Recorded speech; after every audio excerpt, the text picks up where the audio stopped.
Sean Lennon with the Pro Wrestling Enforcer podcast. Make sure to check us out on Facebook for the Pro Wrestling Enforcer podcast. Also, follow at Fight Lead on Twitter, Instagram, and we'll be posting this on the also the Apple Podcast Fight Lead Report page. And right now we are joined by Leva Bates, currently in AEW as the Librarian, but you might have remembered her from being part of Shimmer and other great wrestling promotions, and we welcome her on the show. Hi, Leva. thanks. Thanks for having me. Oh, no problem. It's a pleasure to have you on. I hope everything is well with you. It's going okay. Okay, great. Well, I want to thank you again for being on the show, and of course, Jeff, I appreciate you having being on the show and having set this up as well. You're welcome. Yeah. So, Leva, my first question was to talk about finding a way to connect with the audience. Like, you're not just using the cosplay in the past, but adding to yourself to it. What are the challenges that entails? Like, I know you have to sometimes bring some props that you may not be able to keep or take with you back home. So, talk about some of the challenges to become some of the characters that you represented. Are you asking me like? I'm not really sure. Like how to connect with the audience, or yeah, what the different cosplays you've done in the past. What have I done? Gotcha. Yeah, with the different cosplays. I wasn't sure exactly. Okay. What cosplays? I've done a lot of cosplays. Done a lot of cosplays in the past. I've done a lot of. I kind of just tap into what's current, what's popular, what goes with the promotion, the location, my opponent. A lot of times I'll base a cosplay on them, or again, like it's the location. Like for example, Austin Danger and I one time we did the Blues Brothers because obviously we're in Chicago and that makes perfect sense to do Blues Brothers in Chicago. Another example would be like Jay and Silent Bob when we were in New Jersey, because again, home of Jay and Silent Bob. So I kind of play on a lot of different things. I don't just sometimes it's something I just want to do that I'll do it, but a lot of times there's a meaning or a reason behind it, whether it's maybe on the pulse of what's going on currently in pop culture, like that's super hot, or maybe it has something to do with an opponent, a location, a certain company, and a lot of different things. There's maybe with a fan request. You know what I mean? Like, there's a million different reasons why I've picked what I've done. And the thing is, I'm not just like, oh, well, I have to do comic books. No, I do comic books, TV, movie, anime, other wrestlers, musicians, just anything and everything's free game, pretty much. So I've kind of just, when you do it that way, you just kind of leave yourself open to endless possibilities, honestly. So yeah, I don't know. I mean, I feel like, well, like, even as a librarian, like, if you notice, I always have Easter eggs, and whether it has something to do with like something going on currently, or where we are, or the opponent, like, or Sunny Kiss. One of the books I had was Hello Sunshine. Just something small and like you may not notice. There's been times I've carried a book. What was one? A Little Red Book of Selling. I thought that was really funny. I mean, for me, it's more just keeps me mentally active. I have to have that. I have to have some sort of like little Easter egg for me that keeps me kind of fun. It keeps it fun for me, to be honest. Right. Yeah. And what were some of the challenges that you had to come across? Sometimes the extra props you have to bring with you. Oh yeah, I know. There's certain times like the worst thing to do is all the hats I've had to carry to Shimmer and back, because flying with hats are the worst unless you have like an actual hat, like box or bag. So then you have to like carry the hat on top of your head at all times, or try to like pack it and it gets squished, and it's hats are the worst. I remember once I was in London, and I don't even know what, I think it was my Alan Grant hat. I'm not really sure. I can't remember which hat it was, but I left it in a convenience store, like, because I got tired of wearing it. I don't know why I set it down, or maybe I was trying to do something and I set it down for a second, and I left my damn hat. So we had to go and buy another one. So it's just small things like that, like you don't think about, because it's like you have to carry so many extra things. There's a lot of things I've only had to do in Florida because it was just too big or too much to do. For example, like Pyramid Head could only have done in Florida, because that would have been, there's no way I could have traveled with the giant ass Pyramid Head and giant ass, machete.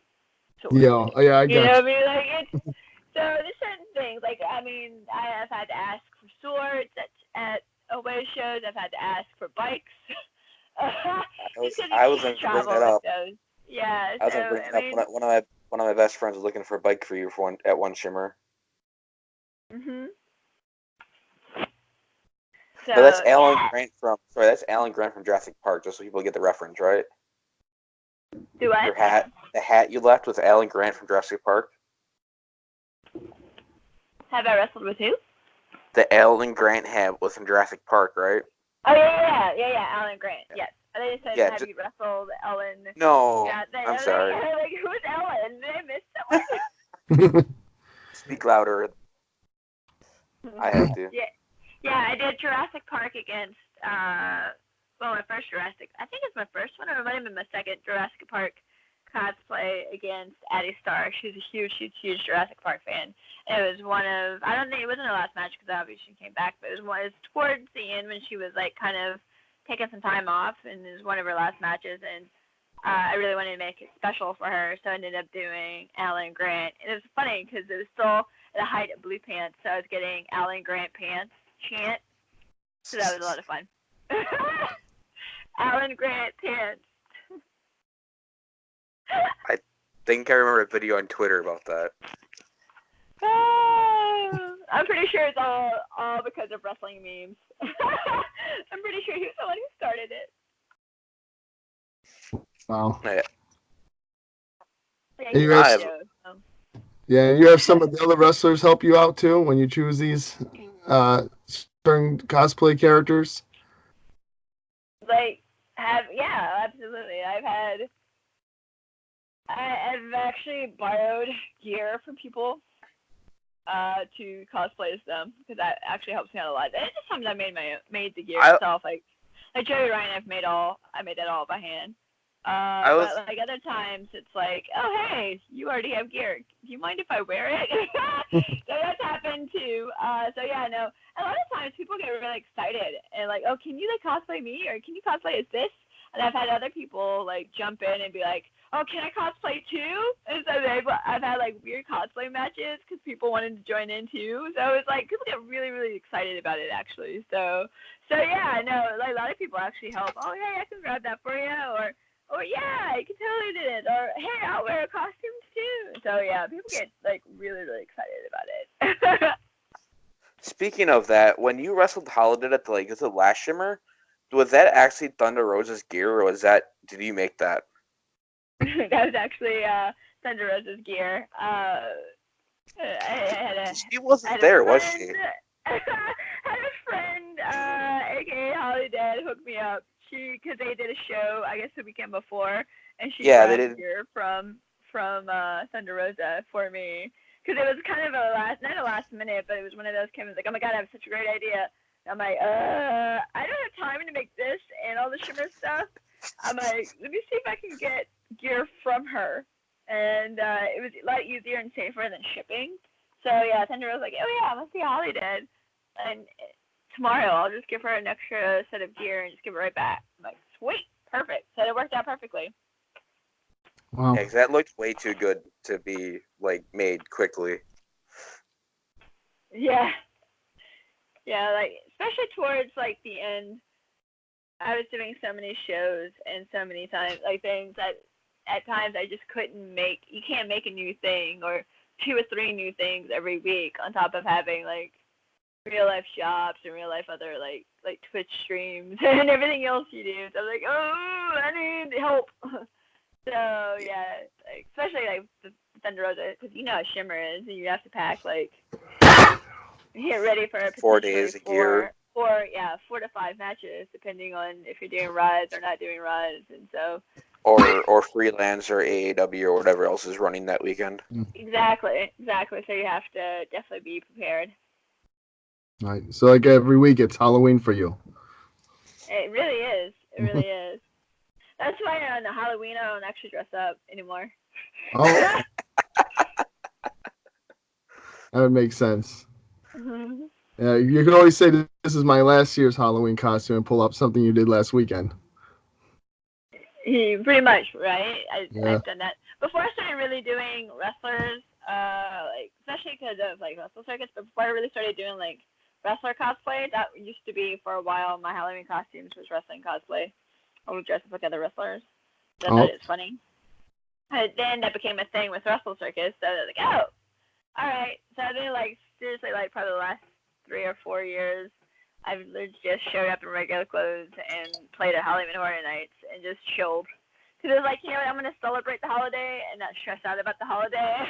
Mm-hmm. I make costumes all the time. So you get burnt out. Sometimes you have to have a day off. And, like, actually, Halloween was my day off. Definitely.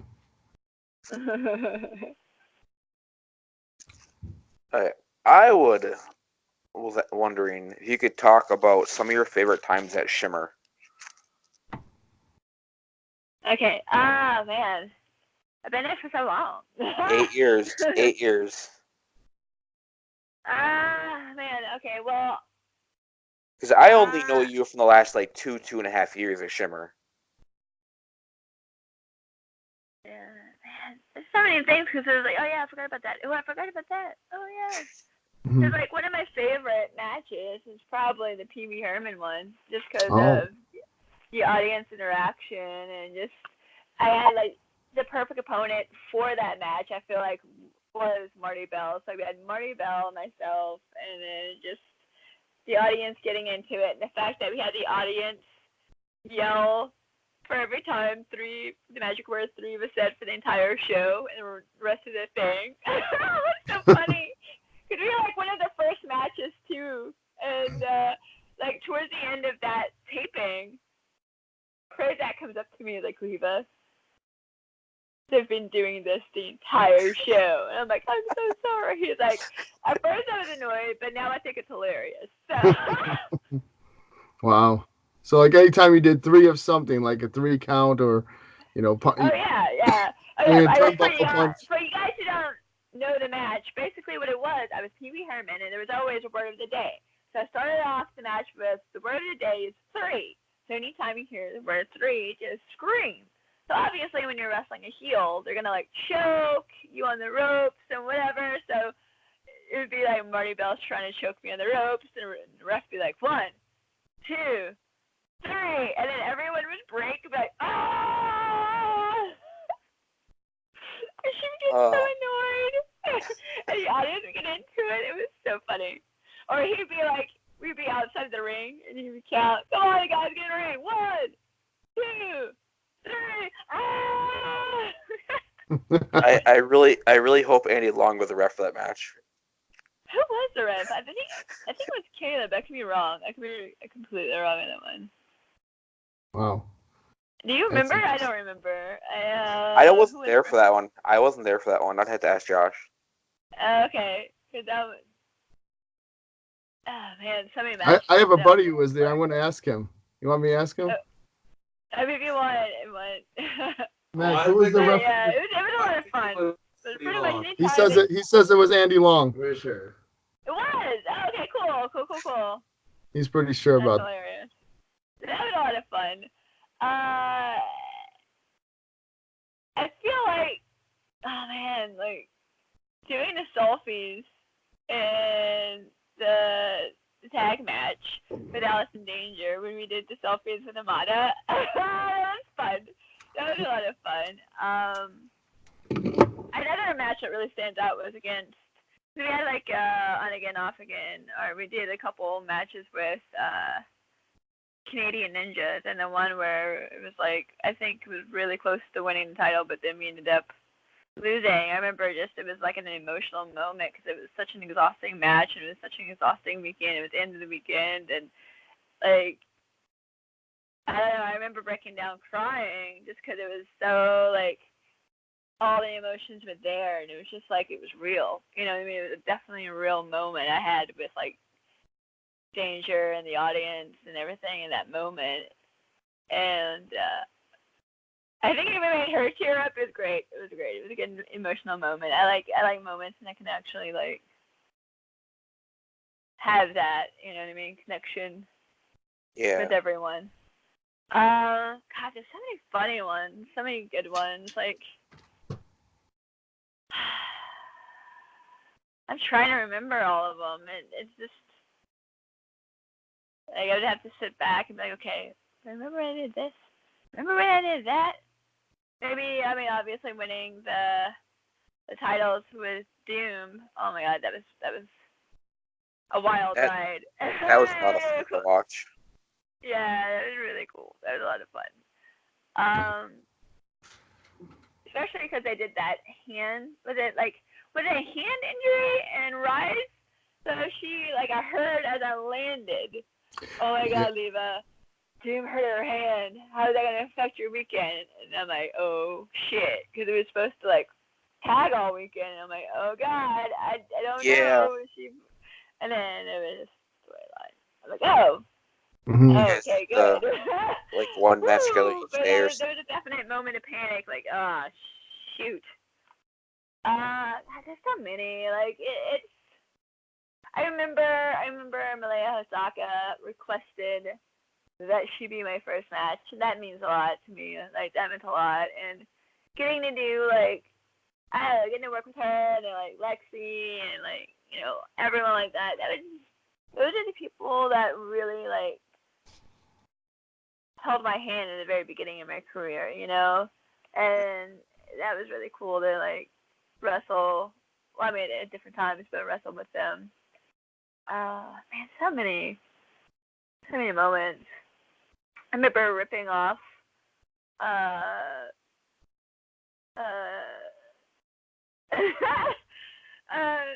Paige's, what was her name? Like, her work name. Was it Brittany Knight? Yeah. Okay, she was Brittany Knight Paige, obviously. When I ripped off her, she tried to do a hair build to me, and I was Hit Girl, and she ripped off my wig. That was a fun match. I remember that match. It was so much fun. Like, I remember we, like, her and I were paired off, obviously, because you had Saraya and Danger, and then me and real Saraya. And, like, her and I were giggling. Like, we were trying to, like, obviously covering it up, but we were just having so much fun in that match, just doing, like, stupidest small things to entertain ourselves. Like, a lot of times. So we're just most entertaining things we're doing to entertain ourselves. So like, stuff like that. I remember that match made me laugh a lot. I remember sweating my balls off being Marty McFly because I decided to stick with that and commit to the gimmick. So I never took any of the layers off, and I was wearing like 4 or 5 layers. You can actually know what Marty McFly's outfit is. It's like the red shirt with like the flannel shirt, the denim jacket, and then the puffer vest. Holy hell, the wrestle in that might have been the hottest thing that I've ever wrestled in. That and the move around, I can only imagine. Yeah. Yeah, that's awesome. But there's so many. Like, I really love working Dust too. Like, that the last couple of times I've gotten to work her. I think once was for Rise and the other time it's for Shimmer, for the Heart of Shimmer. I remember really liking that match a lot. That match is, like, yeah. I really enjoyed that. So I mean, again, I know I've been bringing up a lot of older memories, but yeah, there's some good, you know, like winning the tag belts and then working Dust. That was a lot of fun. Coming out as Brittany, that was kind of like, I definitely like lived some sort of like, I don't know, childhood fantasy with that one. Like I finally I want to be a super, diva superstar. Like I'm Britney, bitch. So that was a lot of fun, and that match was a lot of fun too. I actually really enjoyed that match a lot. Yeah, you brought up Dust. This is just me. I really think she's very underrated. Absolutely. Like she doesn't get the recognition she deserves. I wonder if that's just because, I hate to say location, but I wonder if it's because of location. Like, you really, Ohio. Yeah, you really have to, it's this business is so weird. It's hard to, you know what I mean? Like, it's all about kind of, putting yourself in the right place and, getting yourself to those, at the moment, which they always alternate and change all the time. But you gotta put yourself in the it companies. You know what I mean? Yeah. With the right people and everything. It's a lot of strategy that goes with that. And she's really, really good. Really, really good. And I think it's just a matter of time and people are finally like, oh, now we're getting eyes on her. Because that's the thing. You have to have a way of getting eyes on you and elevating you to a broader, wider audience. So it's just a matter of time. Again, just a matter of time. She'll put herself in the right spot. She's really super smart. That's one thing I really like about her. She's really smart. And really, she's just solid and good and humble and smart and just nice. She's one of the really, really good ones. So, again, for her, it's just a matter of time. I completely agree. Yeah. And talk about what you're doing now in AEW as the Librarian. Do you like the character and some of the chemistry you have with some of the other wrestlers that we've seen you with, including the male Librarian? Yeah, I am Leva Bates, the Librarian. It's, again, if you don't follow Being Elite or AEW, for those listening, I was hired by Cody and Kitty to be their Librarian. As what sets this up was they were told, hey, we want to get this character over. We need to bring in the Librarian. It's almost like kind of a tongue-in-cheek type thing. And so they had all right, well, send your submissions in to be the Librarian. So I ended up getting picked for that. Peter Avalon got picked by the Bucks and Christopher Daniels to be their Librarian. So it's been a little bit of, I feel like it's a love-hate thing going on right now. It's a hate-hate thing. But now I feel like it's a love-hate thing. Definitely, this story is growing into something that I don't really. It's something we can't really, it's its own thing. It's its own reality and persona now. You know what I mean? Right. Yeah. Definitely a love-hate thing. The cool thing about this is it is a lot of character work and room to grow. Obviously, if you watch the last couple of pay-per-views, we're not 100% on the same page yet. You know what I mean? He's kind of rooted in being, this heel person, and and I'm, good guy me. So it's just we're definitely conflicting at the moment, but we do have a basic. Hey, I like this. You like this.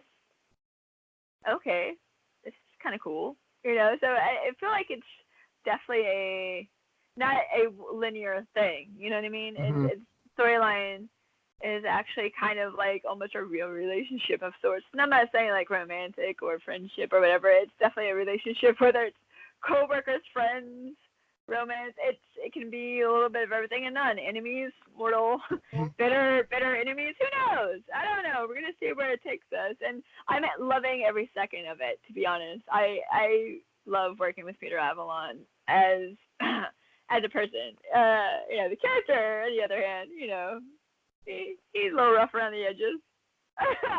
Right. But yeah, we're definitely definitely clicking, which is awesome.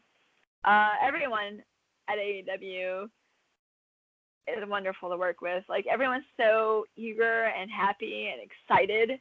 The the energy and just the buzz in the room, just from everyone so hyped about the product and so hyped about, genuinely excited about this.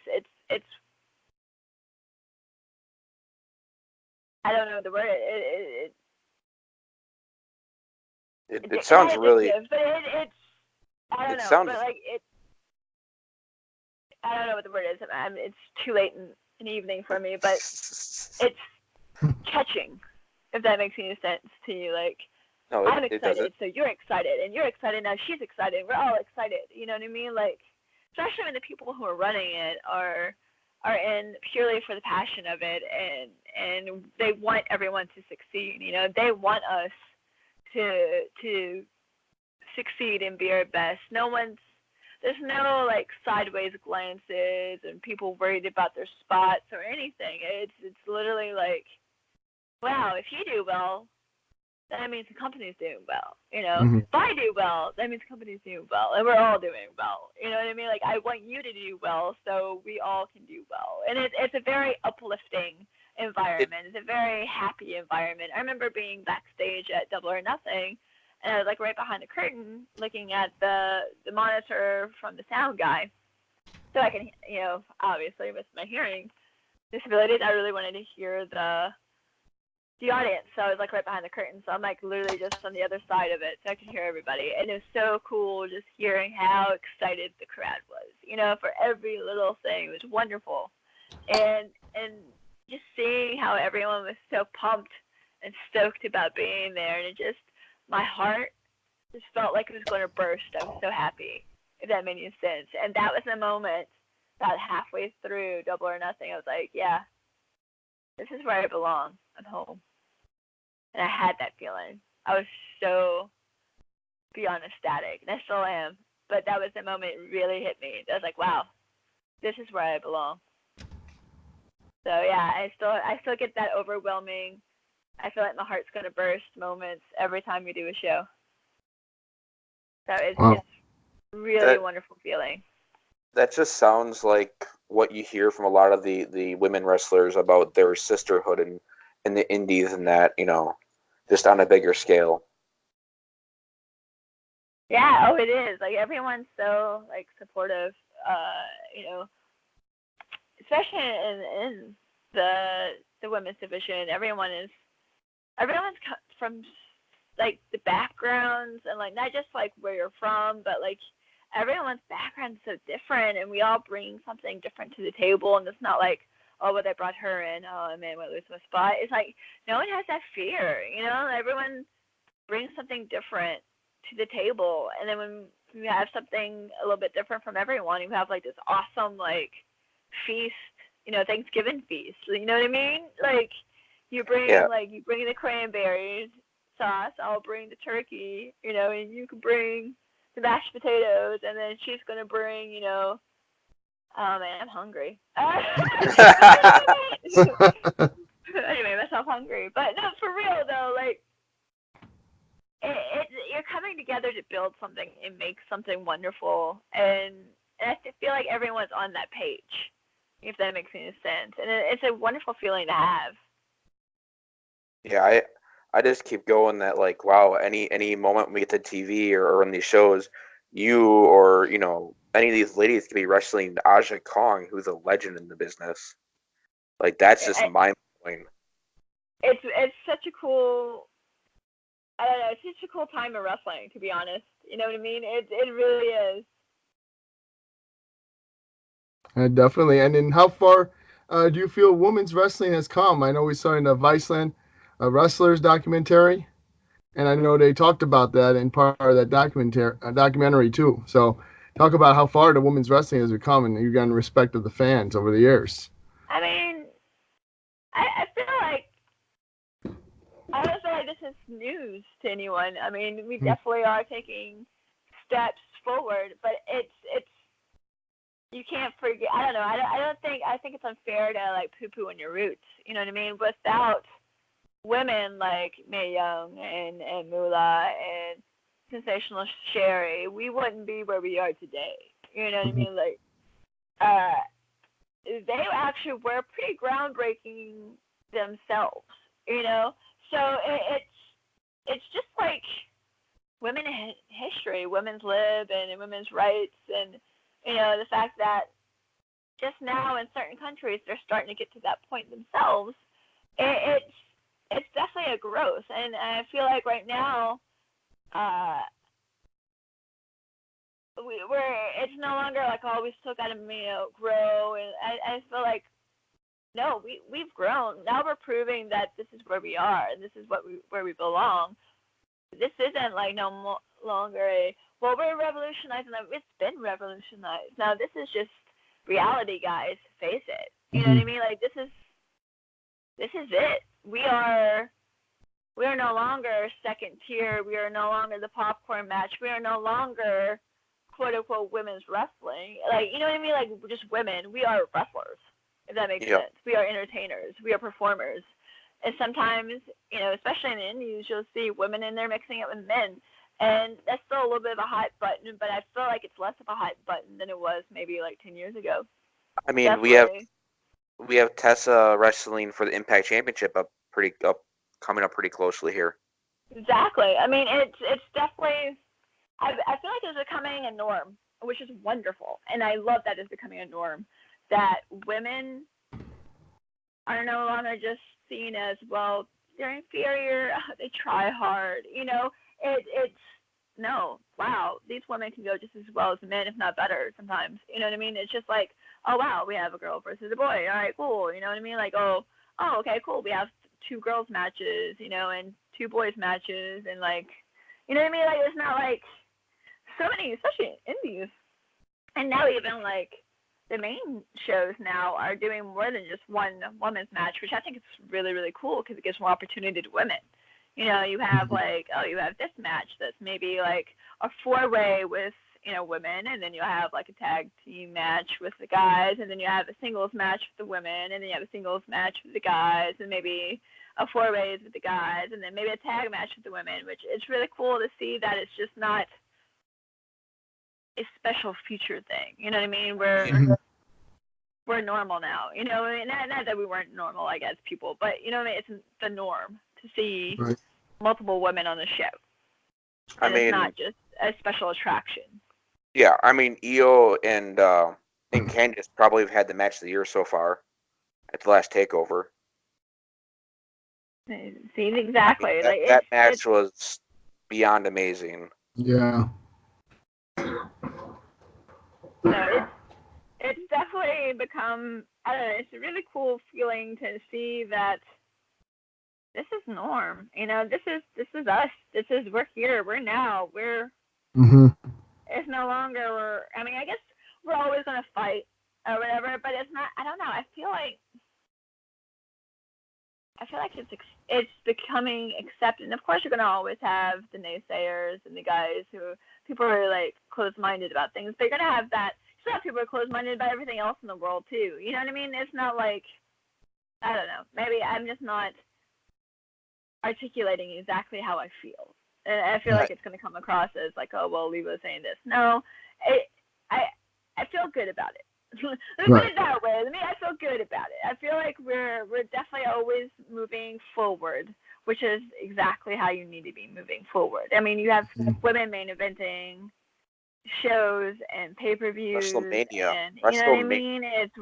Yeah, exactly. We're wrestling for titles are not just, you know, quote unquote a woman's title. You know, it's super cool. Again, like I said, you can't poo-poo on the people who paved the way for us, though. You know what I mean? Like China. You know what I mean? China honestly was the first one doing intergender on a main stage. True. Her in the U.S. and probably Kana, now known as Asuka in Japan. So yeah, I mean, I'm just thinking time frames. Kana's been wrestling for almost 16, 17 years now. And in Japan, there wasn't a lot of women to wrestle when she started. She had to wrestle men. So there you go. I mean, again, you can't.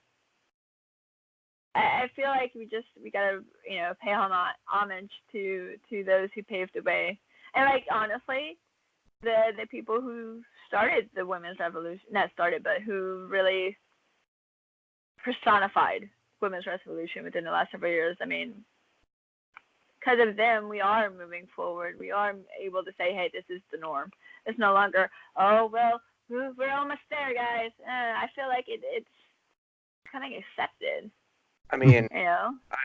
just speaking of this, take a look at the last, I think the stat was the last 5 years, the most viewed WWE pay-per-view was Evolution.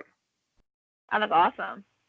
And, and then after that, it's just a crapshoot. But that just shows the demand and the want.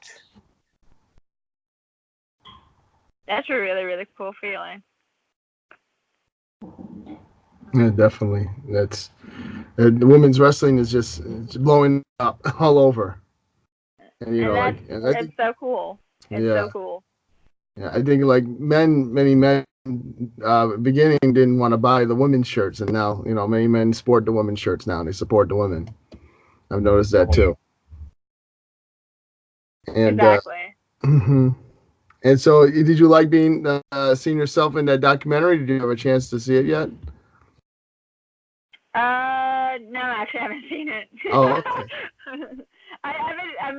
I don't watch stuff. I'll be honest, I haven't watched anything in like forever. But only if it's K-pop, right? But even so, I mean, K-pop you listen to.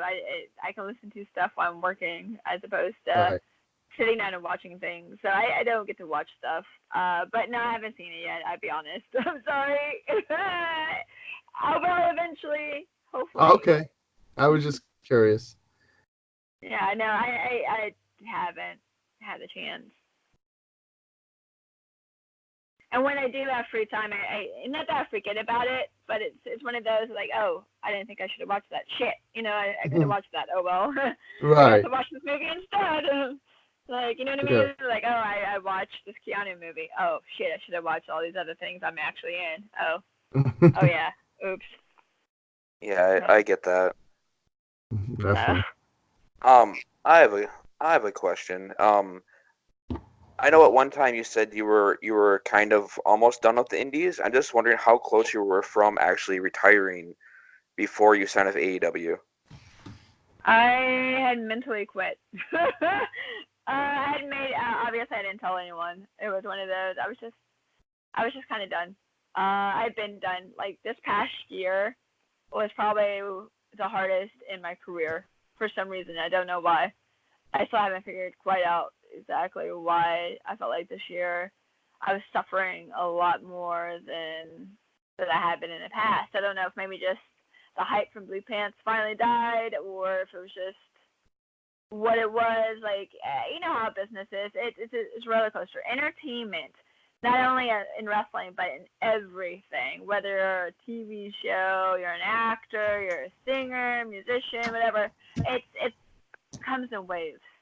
One moment you're on top of the world, next minute you're not, and then you start to go back up, and then you go back down a little bit, and you go back up, and then you go back down a little bit. It's a wave. It's a constant ebb and flow of how it is. And I had hit a really deep ebb, and it was just like I felt like I was posting online, hey guys, I have some dates to fill. Hey, I got this. And the thing is, I literally was paying rent through wrestling, and then it got to the point again, like when you live by yourself, you have to pay rent and all your bills by yourself. You're like, whew, you're getting a little rough, Like, I was wondering, I'm like, why am I killing myself? Like, WWE hadn't contacted me in years, Like, I was getting run around from other companies at the time, and it was just like, why am I doing this? I want to focus on acting, and I'm not, because wrestling's taking up all my time. Where I get paid, or I was getting paid, a lot of money to dance in crazy costumes or do stunts at Universal, and I didn't have to bump. Like, why am I doing this? Like, if no one's actually interested in me, if no one actually wants to book me, like, even like indie companies where it's just kind of on the low, I'm like, why am I killing myself for this? Like, why am I putting my body and my mind, honestly, because it's exhausting and mentally exhausting, when I could probably not kill myself physically and mentally and get paid a lot of money just to stand around and take pictures. You know, like, part of me is like, I can focus on acting. I'd had a couple of gigs doing voiceover work, and I'm like, I'm not able to focus on that because wrestling's taking so much of my time. Maybe this is the sign. Is this a sign that I'm supposed to just not do this anymore? Maybe I'll take some steps back. I'm not gonna like make an announcement. Like I was on a plane Sunday, on a Sunday, flying home, and I'm like, I came up with this in my mind. Okay, I'm pretty much done. I'm not going to make an announcement. I'm not retiring. I hate it. I hate it when people are like, oh, I'm retiring. Well, what do you mean you're retiring? You're like 30-something. You can't retire when you're 30-something, but that's neither here nor there. Like, I hate that. That's just not a personal thing I would do. So I'm like, I'm just going to quietly fade away. I won't take any new bookings unless it's something I really, really want to do. I'll finish out what I have, and I'll just focus on acting. That's what I want to do. I feel like that's kind of where life was pushing me. I was getting these bookings and not wrestling. Okay, cool. That's what I'll focus on. So I made that my plan. Okay, I'm just not going to actively seek out. I'm not going to post online, hey, man, look for bookings to fill in this day. I'll just pick up days at Universal until acting takes off a little bit more. You know what I mean? Like, you just got to get a couple of those good gigs, right? And then, so that was my Sunday night. So I decided, okay, technically I'm done. You know, I was never gonna pull out of the show, but like, all right, I'm gonna finish up what I got booked, and then I'm just done. Monday night, in the middle of a stream, I get a text from Cody. Our plan worked. You're in. You're the librarian. What? I remember that. I think I remember that stream. You just like, I gotta walk away for a second. I'm like, guys, I gotta take this. You muted the stream, walked away for like 5 minutes or something, and came back. And your probably face like was, a shocked look at my face. I'm pretty sure. You're white as a ghost. Yeah, I was like, is this a joke? Is this a practical joke? I had no idea that we're actually like I was in contention. I thought I was personally doing Cody just a little favor. Hey, right. Can you do a Librarian video for us? Blah, blah, blah. Like, yeah, you know, heck yeah. Free publicity. It'll be a lot of fun. You know me, I love taking, like, little projects. I mean, you guys, if anyone followed me on the indies, you know that I love doing, like, little mini movies for promos. So I'm like, oh, my God, this is right up my alley. I'll definitely do, like, a video for the Librarian. Heck yeah. I had no idea I was actually in contention because I had heard from other people, like, you know, oh, yeah, they're not looking for any more girls. They pretty much got the girls they need for a while until TV starts. I'm like, oh, well, yeah, that sucks. Again, this is part of the reason why I'm like, well, no one wants me, you know. They already got the girls they need for them, and the other companies aren't, like, returning the calls. You know what I mean? Yeah, it's entertainment.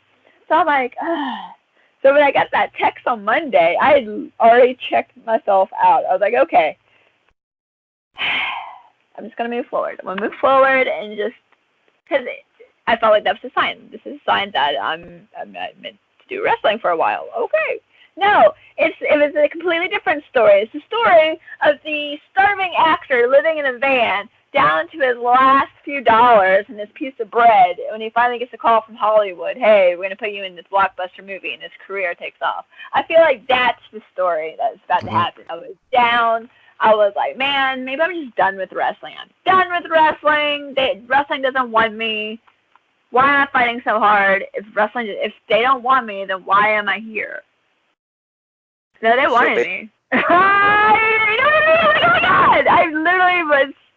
Is that Hollywood story where it's like, wow, I literally mentally almost like I was down. I've never been that low in my life before. Like when it comes to my career, I was like, I don't know what I'm doing. Like, what am I doing? You know, no one. I just don't think this is it. I was completely wrong. I just had no idea. So it was that story you hear about it, like, oh, that can't be true. That's not a true story. No, it really is. You know what I mean? Like, these things really do happen. So it's wonderful. I don't even know if, like, they know. You know what I mean? Like. Well, I'll have to play Cody this audio at Starrcast then. Yeah. It was, yeah, I don't know how they knew, if it's just the timing of it, but yeah, it was, I worked so hard for that dream, and I was just like, maybe that dream just, I don't know, is it not for me then? I don't know. And then literally the next day, like 24 hours, not even 24 hours, like 22 hours, 22.5 hours later, boop, boop. Oh, that's weird. Oh my God, no, for real? Am I reading this right? Like my mental capacity stopped functioning for a moment, because I was like, oh, no, what? This isn't real. Wake up, Leva. For sure. So now you're wrestling's Keanu Reeves. Do what? So now you're wrestling's Keanu Reeves. I know, right? Woo! Oh, wait, what? Who's wrestling Keanu Reeves? Me? Oh, man, I wanted to be in the new John Wick. Who would I talk to about making that happen? We have a friend, John Wick. Let's make this happen.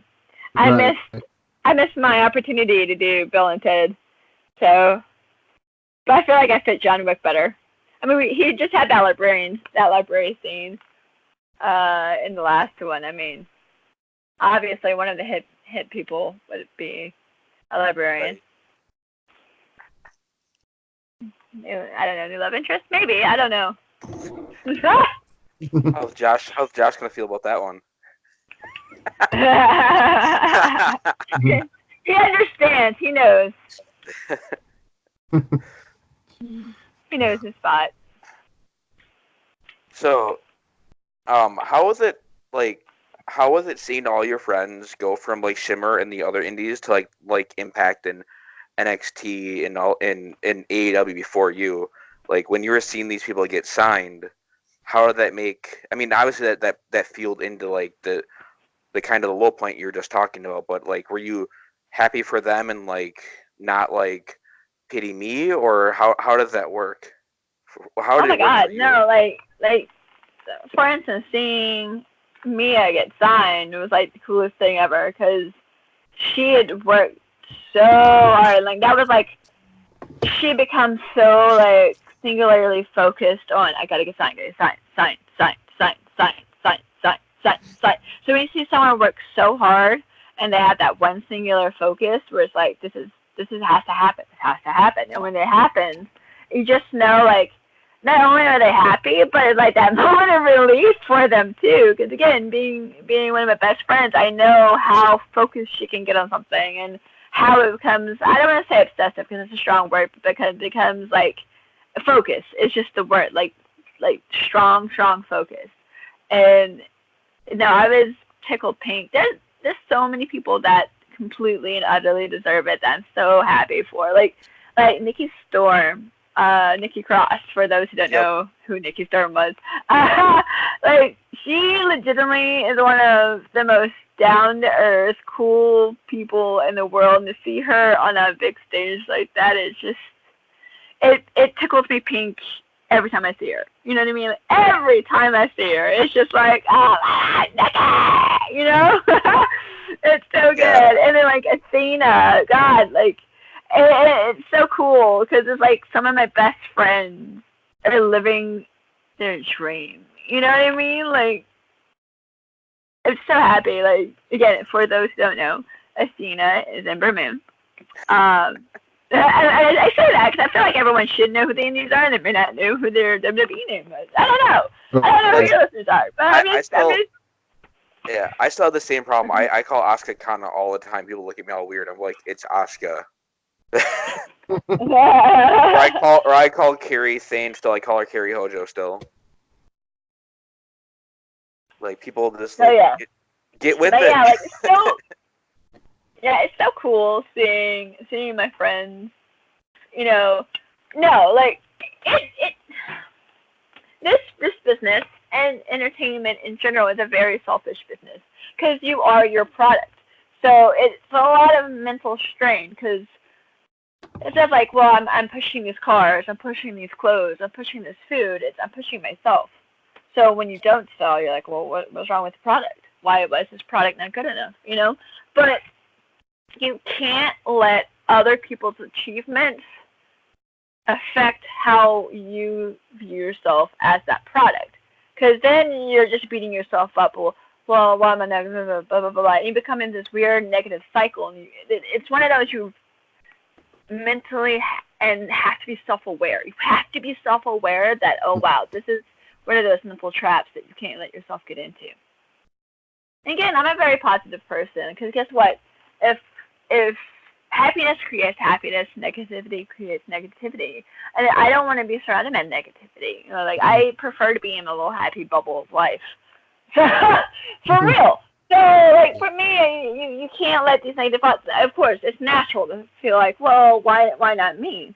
Or what did I do wrong? Or what is it about? You know, you can't compare. If you compare yourself, you're going to drive yourself bonkers. Absolutely. The thing is, if you're looking at me or you're probably not looking at me the same.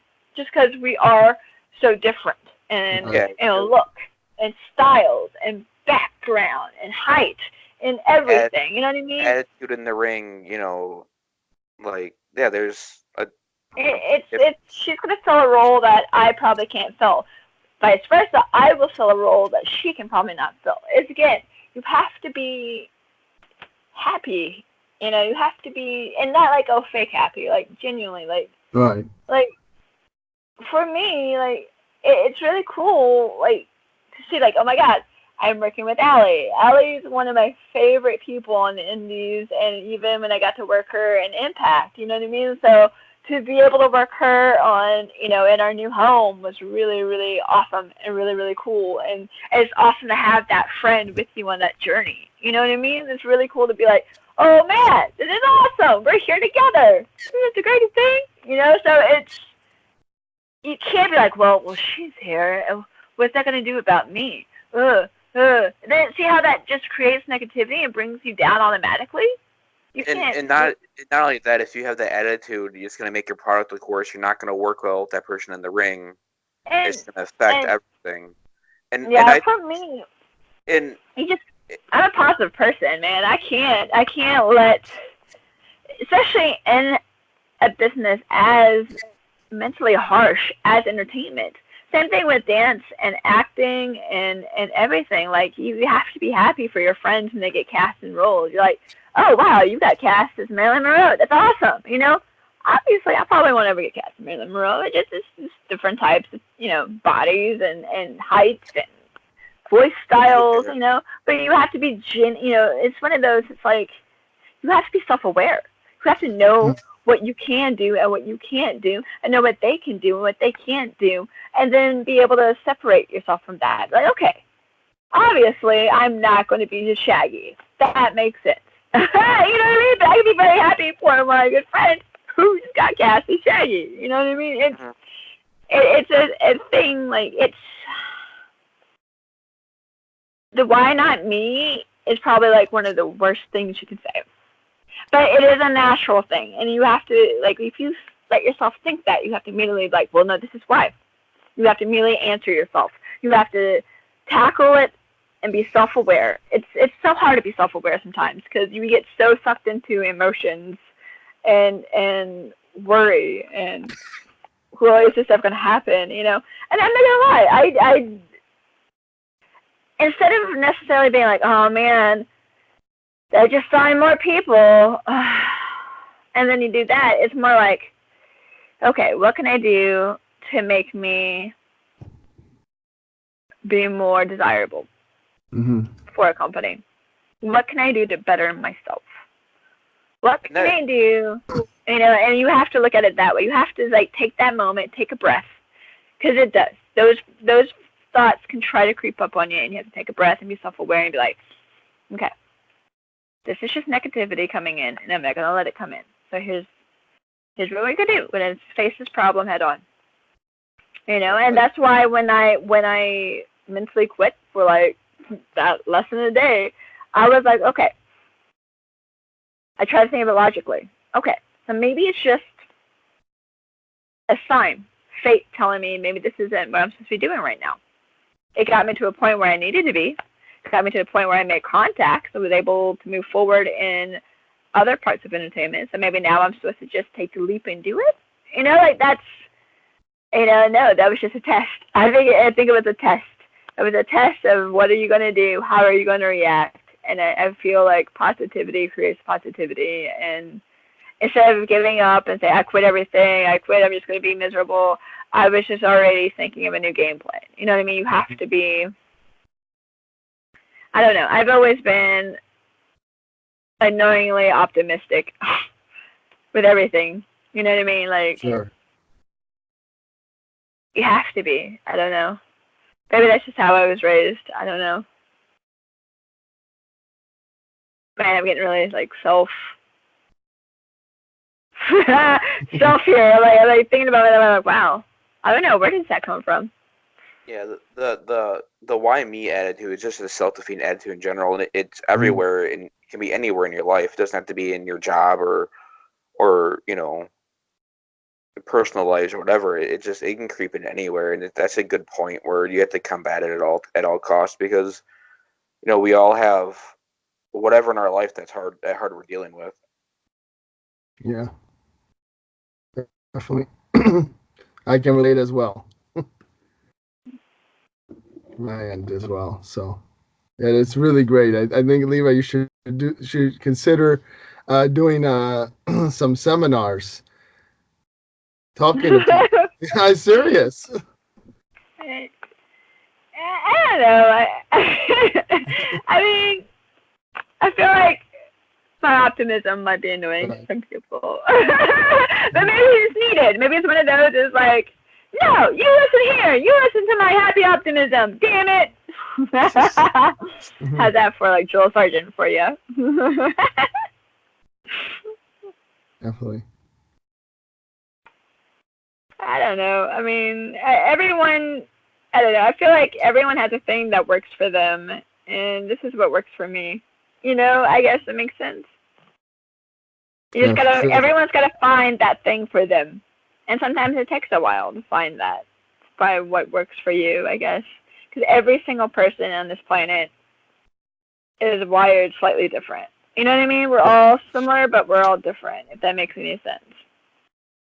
No, that to me it does, because you see it everywhere we look. Just the difference, just your neighbors.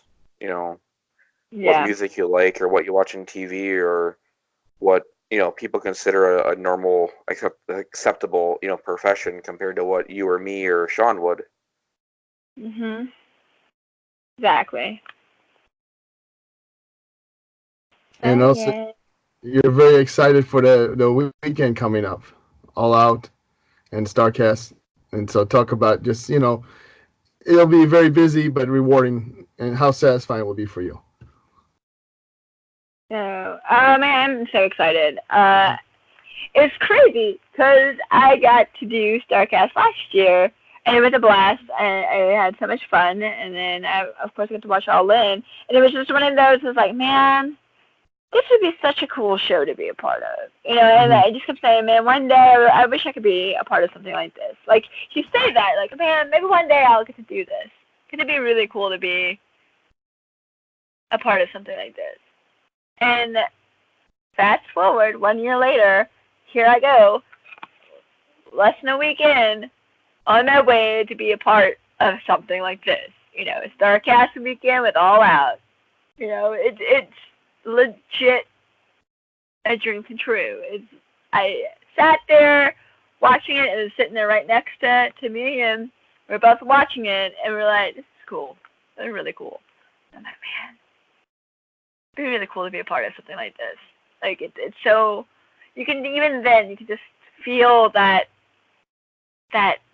excitement, that again, I feel like it has a similar optimism that I have, that it's so new and exciting and fun, and then just ready to take over and change the world. You know what I mean? It's just like we're on the verge of something great, and you feel it. Definitely. Watching it, you feel that, and it's like, oh man, just to be a part of that just feels so cool.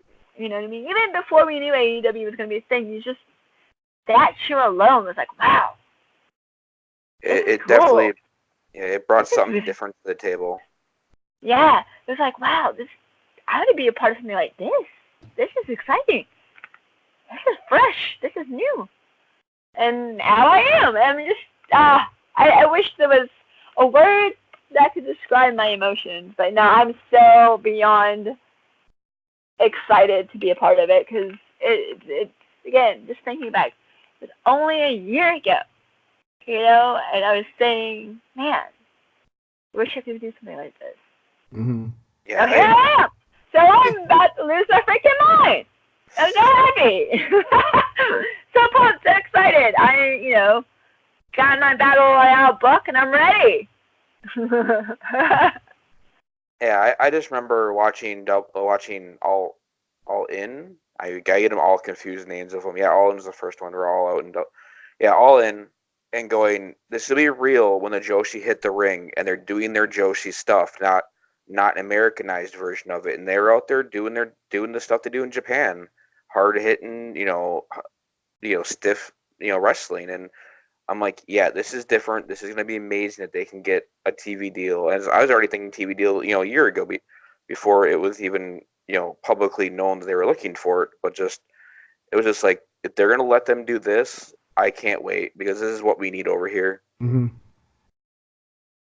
Yeah, it's, again, just the feeling and the buzz and just, their excitement bled through and made you as a viewer excited, and that was really, really cool. And I love it when whatever I'm watching, whether it's a movie, a TV show, a wrestling show, where it makes you excited because they're excited, or because of just, like when you're in big theater, like for me it's like the MCU movies where you go in, it's like, oh my god, it's larger than life, this is epic, oh my god, look at Spider-Man doing his thing. Oh, it makes me sad, sorry. Anyway, you know what I mean? And then you get all pumped and you're excited, or like when I watch a John Wick movie for the first time, I get all pumped and excited, and like I have this like internal combustion happening in my soul. Like I got that feeling from All In. And I get that feeling from working with AEW, and it's awesome, and I'm excited to be a part of it. So I hope I can give that excitement and energy to someone else, and hopefully they can continue and pursue their dreams and hustle like you never hustled before, and even to the point where like, why am I hustling? This is dumb, and then it happens. Yeah, well, I mean, with me, you guys have already done that at Shimmer. Like, you guys inspired me to go get training, and I'm a year and a half into that now, so. That's awesome. Yay! That makes me really happy that inspiration, because inspiration is, creates more inspiration, and then that creates another wave of inspiration, and then from there, hopefully one day you can inspire someone, and it's so cool. It's really, really cool. Like, I hope it's a positive direction, and instead of negativity creating negativity, I want more positive creating positivity. So. Sorry, there's a bug flying around, and I just got it, so I dropped my headphones. Oh, no. So I got him. No. I'm glad you got it. This is in my house. So my frog friend has come back. Because if the bug's coming around, that means he hasn't been here for a couple days. Still on the ledge? Oh, no. He disappeared. He's playing with me right now. Playing with my heart. So, no, he's disappeared. So, I don't know. You know what I'm worried about? I'm worried that one of my neighbors may be shooing him away. I hope not. So, because I have dogs, and how sometimes like little toads and frogs can be poisonous. No, he ain't bothering you. You're just sitting here. I don't bother your stupid dog. So I really hope that he's just out hunting and is not being shooed away. Mm-hmm. Yeah, I caught him the other day, like when I sent that video on Instagram. I think him actually walking to the spot. Instagram or Twitter. Unless he knows I've been gone a lot, because I'm literally here for like a day or maybe or two, and then I'm gone again for several days, and then I'm back for like a day. Like tonight, I'm even back for a full day. I'm back for. Yeah, you said you fly out in the morning. Yeah. Yeah. Oh wow. Not even, maybe 12 to 14 hours, and then I'm out again. Story of my life. So that's why the frog's not been away. He's like, you ain't even here, so why should I even bother? I'm gonna combine my next two questions because they're kind of similar. Okay. What do you think you can bring to AEW from your time on the Indies and your time in NXT? Well, I mean, for me personally, I feel like my time on Indies and NXT has given me a good sense of just things in wrestling you can't know or do with unless you have experience. You know what I mean? Like knowing how to time a match, or maybe knowing where the camera is, how to work an audience. You know what I mean? It's just a lot of things. So I'm blessed that I've had a really wonderful long career that I was able to work on all of those things in the Indies and NXT, and now I feel like I'm fully prepared to tackle, TV with AEW. You know what I mean? If that makes any sense. So definitely that. I mean, just the memories too. Just I don't know. I'm a very sentimental person. You'll find out. So it's one of those. It's like, even though I'm moving in this direction now, I'm never gonna forget my time. Even with like Blue Pants, I without Blue Pants, I'll be honest, without Blue Pants, I don't think I would be here. The Blue Pants set me on, it put me on like a jet rocket, and it got my face and my persona out to people who had never discovered me else otherwise, you know what I mean? Even including promoters.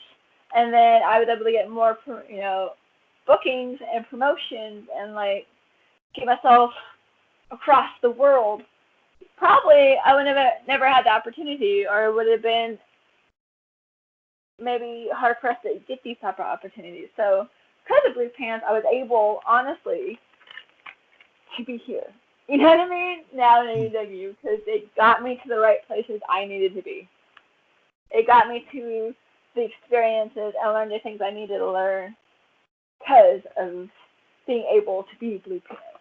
I got to see how TV works. I got to see how you have to do tech rehearsals for the lighting and your entrance, and how that works, and how it all goes together, and here's where the cameras are, and it's really cool, especially if you're in a position where you are working for TV or on a big scale of some sort of like company or whatever. Take that time to absorb it and to learn, and to even just watch other people do their things, because you can learn from them. You can learn, oh, okay, I see why they move that way, because that's what the camera is. You have to move that way. If not, you're doing the classic theater no-no and putting your back to the audience. That makes a lot of sense now. You know what I mean? Like, it's small little details, but those go a long way, if that makes any sense. So, no, absolutely. I am forever grateful for the opportunity of Blue Pants, because, again, without Blue Pants, I don't think I would be here where I am right now. So, and it's same thing with the Indies. I mean, Indies is where you go to learn and grow as a performer. It's where you get to go and try your things. You know what I mean? Like, you never stop learning, and everyone you get to work with, you can take a little bit from that person. Whether it's like, oh man, remember that time we worked together? I really got a good grasp on how they do this. Like, that makes sense why they do this with their character. Okay, that's really cool, or, oh, I never really thought about doing this for a comedy spot, but that makes a lot of sense, like, you're always learning, always studying, always growing. Like, you grow, like, as an actor, exact same thing. When you work with another actor, you're like, oh, wow, I didn't even think about doing that for the scene, but your choice makes a lot of sense. That's a really bold thing you just did. You know what I mean? It's same thing with wrestling. It's so cool, because you're always learning from experience, and that is the biggest thing, experience. Yeah, I know Dylan Hornswoggle. He always preaches to us that, mouth shut, ears and eyes open. I mean, obviously not literally mouth shut, but if you have questions, ask them. But like, he means by don't don't try to vocalize and take away from what you can take in and learn from people that have been in the business for 10, 15 years or whatever. Yeah. I mean, absolutely. One of my good buddies, one of our big shows, 2 years ago now? Yeah. Probably less than 30 matches in, and he was wrestling, Hurricane. And it was an eye-opener. Because he learns so much when somebody's been in the business for that long and worked, WWE and wherever else, and at that type of production level. And not only that, but backstage, he was a big help because it was our first time filming a large audience with 2,700 people that night. And cameras and all that stuff. He was a huge help with just that stuff alone. Like you were saying, that's what brought me to ask that question, was knowing from him what he brought us in our small company that I help with. That's awesome. Yeah, no, I mean, like, that's why I mentioned earlier, like, I was very thankful to, like, Malaya and Lexi Fife and Rain, like, and Allison Danger, a little bit later, because, like, without them, you know what I mean? Like, they definitely were wonderful role models and helped me become, I believe, the performer I am today, because they were so, again, it wasn't about, oh, well, blah, blah, blah, you're on your own, kid. They definitely were there to help. Like, I learned from them, everything they did. Why did they do this? Why did she do this? Oh, that's really smart. You know what I mean? Like, oh, that's what you do in the business. Okay, that's how you do this. Okay, that's the proper way of taking care of this. Oh, that's how you do it. It's just, even, honest to God, when I was in Hawaii a couple weeks ago, I was still learning stuff from Rain. I asked her questions about everything, whether it's beauty, wrestling, everything. Like, I feel like she can teach me so much. And I'm like, I have a question. And, like, I'm still asking a question. Years later, I'm like, hey, I have a question about this. Especially, like, Rain was always one of my go-to, like, I have a question about this beauty thing. She's always my, like, hey, I don't understand this, or why, how do you make this happen? And she's always my go-to girl. So, again, a million years down the road, I'm still going, hey, I don't know, like, ask you a few questions. Always. But I feel like as a person, especially for me, you can always learn. You're always learning. If you ever stop learning, that's when you plateau, and that's when it's over. Absolutely. Yeah, because you can always expand what you're learning about, so you can be able to venture into a producer role or whatever eventually. The in-ring career is going to last so long. Yeah. And Leva, what's one opponent, either male or female, you would want to wrestle before the end of your career? Like, ideally, if it would work out for you. That I haven't wrestled yet, right? Yes. Kenny. I want to wrestle Kenny Omega. But for real, though, all right, last time I always say, man, Coda, but I forget I actually did wrestle Coda for Kaiju Big Battle. I might have been a bird, and he might have been Coda, but I still wrestled him, so I can't say Coda, so I'm going to say Kenny. I have not wrestled Kenny yet, in any sort of fashion, whether a bird or not a bird. Mm-hmm. And what are your thoughts on the intergender matches? Would you want to compete in more of those? I always enjoy them. Actually, I had an intergender six-man tag last night, and it was a blast. So, yeah, no, I am never opposed to doing that. If for some reason we don't do that in AEW, that's totally okay. I'll do, again, I follow them, whatever they think is right. I feel like, though, I'm not going to say what we're going to do, what we're not going to do, but I don't know, give it time. Yeah, I see the promo picture from last night on their Instagram, and they have a Brazzers logo by it. Oh yeah, no, that's them. Yeah, so them. Yeah. Oh them. Just don't have a book on a pole match with Peter Avalon. That actually, I think, man, Peter Avalon's one of those. I feel like he's grossly underrated. He is wonderful in the ring. I don't know if you guys ever got to watch him. I have seen him. I'm probably gonna say the name wrong company. I think I saw him wrestle for Bar, some stuff out in California. Yeah, Bar is Joey, so it might be. I know he does. Bar, maybe AWS.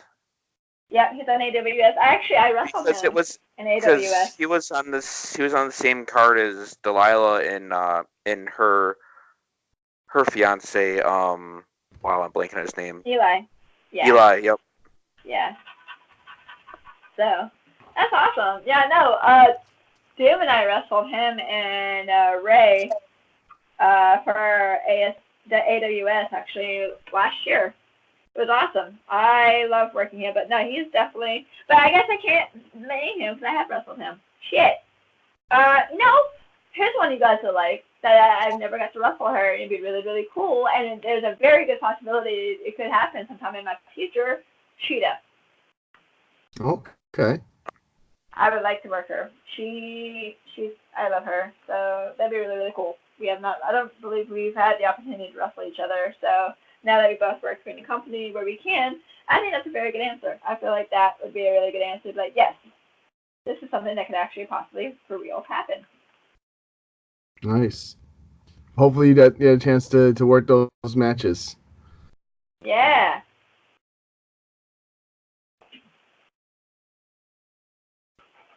Well, that's all I have. Jeff, you have anything else? I'm in the Shimmer Discord, and one of the guys asked, when you used to come out with MC Chris music, what was it mixed with? Like, it wasn't just MC Chris, or was it?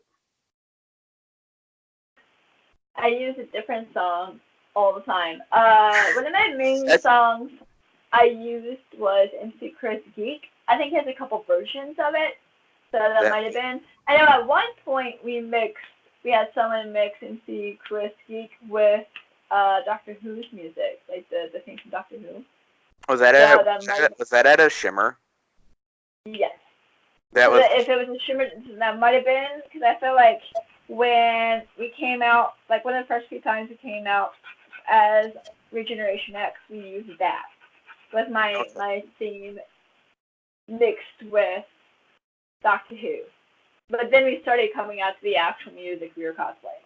So that's like, we kind of just incorporated that so people got what we were doing, that, that makes sense. Or what we do is put my song and then turn it into whatever song we do, but then that required a lot of editing, and sometimes we didn't have that time. Especially with support music, I didn't have the time. Because we were adding a lot of work. We were adding a lot of work in each plate. You know what I mean? Yeah, especially on those Shimmer weekends where it's 14 plus hours, and then if you add rides, you're at like 21 hours by the end of the weekend. Yeah, I believe the album is Eating Is Not Cheating. I think that's the one that Geek is on, but let me double check with that. I can find out in 2 seconds if that is the album that song is on, because he might have released that. Oh, maybe, no, it was Knowing Is Half the Hassle. Not Eating Is Not Cheating, Knowing Is Half the Hassle. Okay. Yeah. And that has Geek, that has, like, Cookie Breath, Pinner Roll, Hijack, So, but I'm pretty sure if you just look up MC Chris Geek, you'll find it. Okay.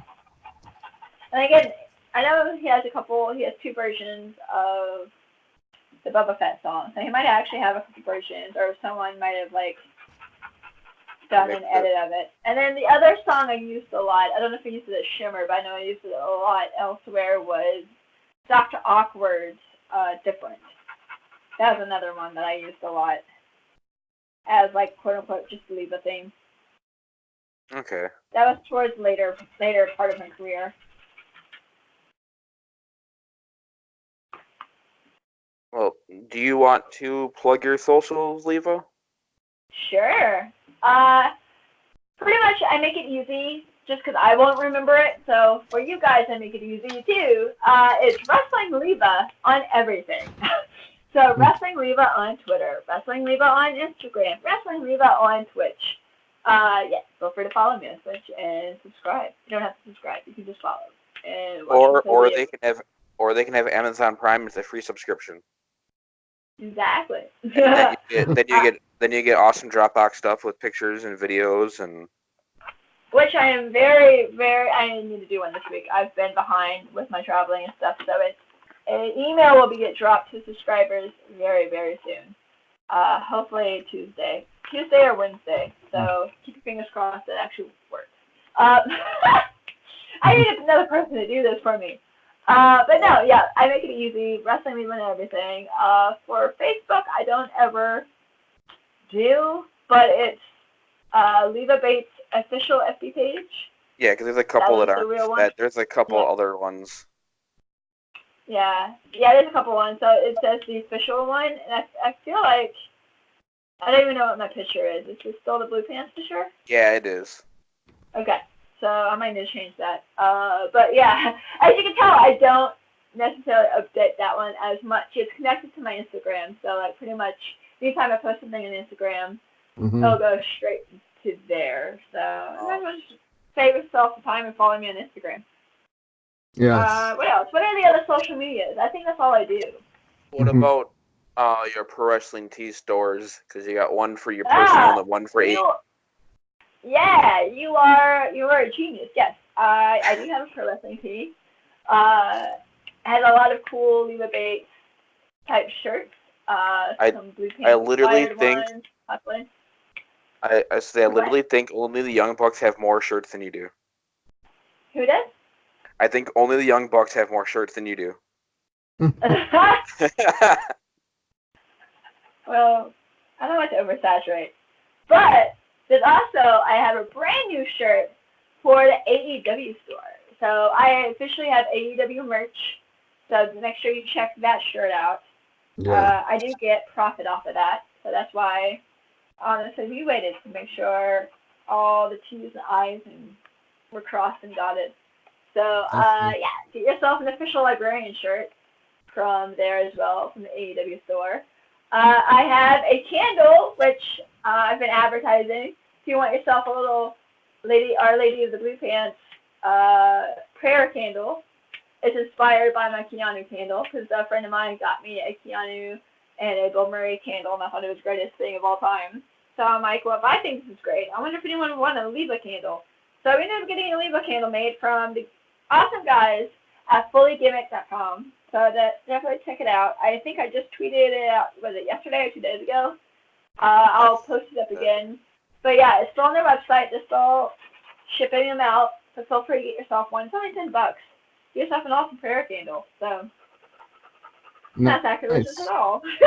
I just love my Keanu one so much. So I'm like, man, it's like why I'm on Twitch. I'm a big fan of Sam Wentworth, and I watched him do a Twitch stream one day. And I'm like, man, this is really cool. I wonder if my fans were like this. Maybe I should do this. Why not? So that's why I did it. I was inspired. So. And I remember when your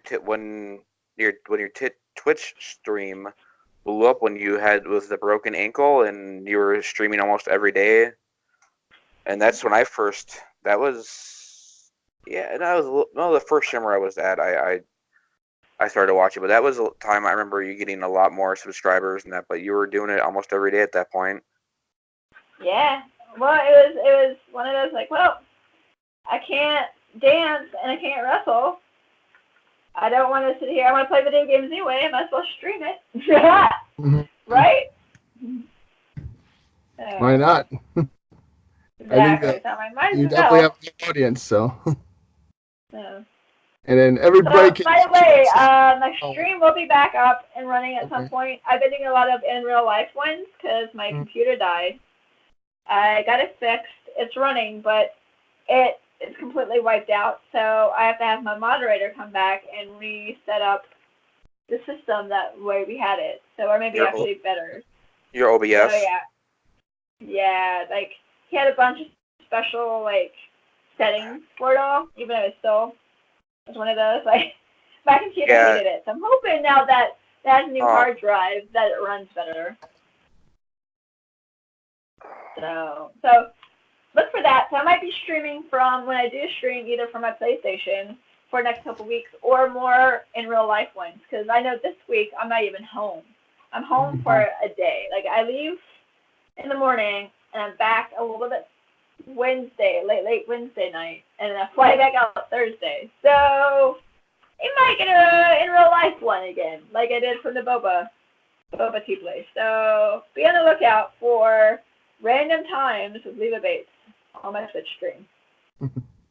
And Nice. and I honestly I checked into both of them, and I was at the one where your computer died, and I checked into the other one, and I liked them. They broke up, the gaming, which is fun, but I also like the interaction, and it's more fan interaction. You're not concentrating on the game all the time. Yeah, because I mean, especially if you're playing a game, you get sucked into it sometimes, or like people want to ask a bunch of questions right in the middle of like a boss fight, and you're like, yo, right now I can't answer this question about, who my favorite whatever is. Like, I'll get to you in just a second. Who my favorite opponent is. Give me a second. And those are normal. Unplugged. Yep, and the Twitch streams are normally Monday nights, 10 to 11 if they start Central Standard Time, generally. Yeah, like 10 you guys' time. It depends, though. Honestly, as much as I want to keep a regular schedule, it's impossible for me. Yeah, that's what I said generally. Like, that's a good time frame that when you get to do them, the scheduled ones at least. Yeah. Trying to think, is there anything else to plug? I think. Do you want to plug your stuff? Make sure you guys watch All Out. Watch All Out. Woo! Yes. You want to plug your times net for Starrcast? Yes, I have the video game. That's actually a really good idea. I have the video game tournament, 9:00 a.m. Not 8 o'clock. Friday.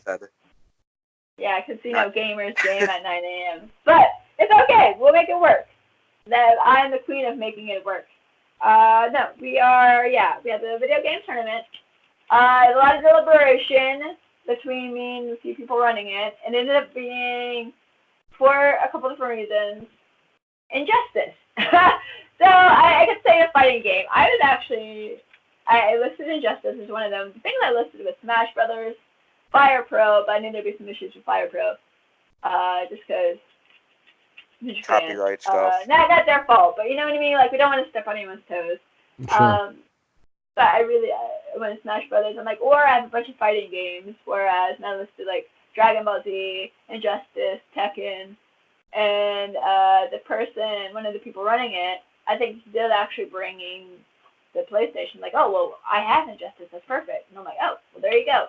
So instead of bringing my console all the way from Florida and then potentially breaking it, they're gonna do that. So that is why it is Injustice. So a couple of people have already been giving me like, oh, people still play Injustice. Like, yo, just because the game's like a year old or two doesn't mean it goes away. Y'all better start boning up then. Y'all want to win. So yeah, you have a prize. So yeah,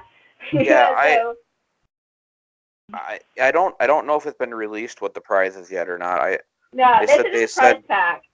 Yeah, they said a prize pack. There's probably gonna be a bunch of cool like Starrcast or AEW stuff. I'm imagining. Don't take my word on it. I don't even know myself, to be honest. I'm just a host. And then right after the tournament, do you have a meet and greet / signing? Yes, I have a meet and greet. 10 to 1. And is that your only one for the weekend? Yes, that is my only actual meet and greet. I am booked for the Chinoa Palooza, which is the after party. That's Saturday night. Yeah, so I'll be there to take pictures and whatnot at the after party. I'm not really sure how that works. They just asked me if they could book me for that. So yes, I will be there too. I don't know really. I don't think I'll be signing stuff, but I'm there for pictures. Oh, nice. Again, I'm not 100% sure exactly what's going on, so I'm just gonna show up and be eager to do the thing. And as we know in wrestling, things change in a second. Yeah, so yeah, those are when you can find me. 'Cause every other time, I'll be busy with meetings and everything else. Yeah. Your backstage responsibilities. Yeah, so I'm literally like, it doesn't sound like I'm doing a lot, but I'm literally booked up from pretty much the moment I land until the moment I fly out. So like, all right, every dull moment. All right. And I have a couple interviews lined up too, so like, oh, okay, so I'll be knocking those out on my lunch break. Mm-hmm. Nice. I know Alicia Toot and Chris Van Vliet will be there. They're doing big name interview. They're big, they have obviously been doing some big name interviews recently. Awesome. Yeah. And also make sure to grab a slice of deep dish. Make time for that. Yeah. So, I want to thank you, Leva, for giving us some of your time in this hectic week and hectic schedule you normally have. We also do need to thank AEW for letting this take place. They easily could have said no. And they chose to be awesome and let us do this and figure out a time and how to do it and everything else. And yay! Yeah, so far we're loving AEW here on the Pro Wrestling Enforcer podcast. Yeah. So. Woohoo! Thank you again for being on the show, Leva. It's been an honor and pleasure. And make sure everybody check out Leva Bates at All Out Weekend, Starrcast Weekend. Yeah! I'm so excited. Starrcast All Out. Check me out. All right. I'll best be of good luck to you. We will. We'll see you around. Thanks for having me, guys. Anytime. Thank you. Take care. Bye. Bye. Bye.